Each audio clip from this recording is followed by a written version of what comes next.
It's your job to try and help preserve the precious limited water we use today.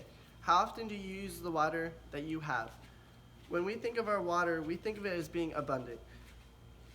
If the earth continues to fail at replenishing the water we use today quicker than what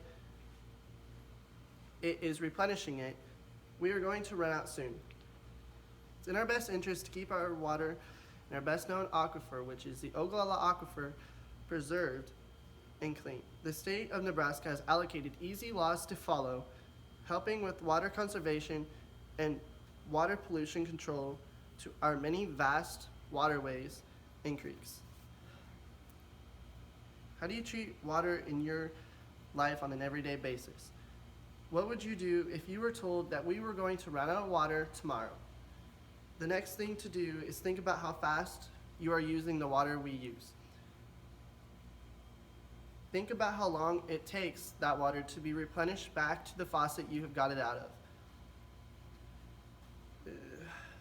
As Domino Law Group, a website centered in Omaha by a group of lawyers, have declared that by the year of 2030, the need of fresh water will exceed the supply by 40%.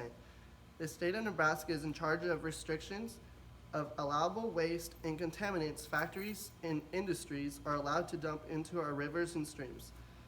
For many Nebraska irrigators, the state has given them restrictions on how much groundwater they are allowed to use across the fields. The barring system had set limits on how much water farmers were supposed to extract from the aquifer and pivot across their fields also. These barring systems are what problems farmers face when wanting another pivot. A state constitute from UNL Water, an online website, states that correlative rights allow landowners to drill wells and extract groundwater from an underlying aquifer for beneficial purposes subject to management by the public.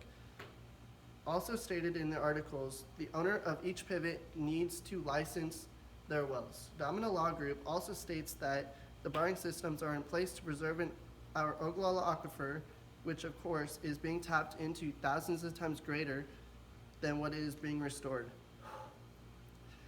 As Domino Law Group says, the era of depleting our nation's water resources while assuming there is an infinite supply has come to an end.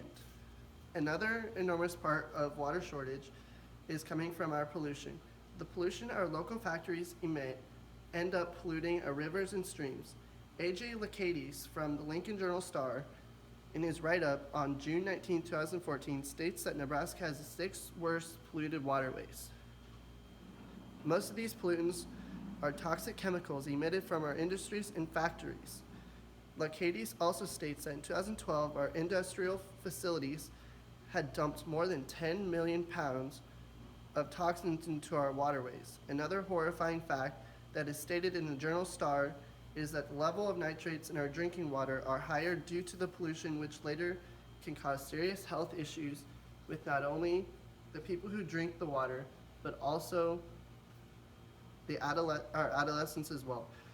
The Loup River that runs right through Columbus, Nebraska, had been rated the 5th highest amount of toxic discharge, states Lacades. Nebraska should be a place with clean, drinkable water. The state of Nebraska had built a water treatment plant in Norfolk.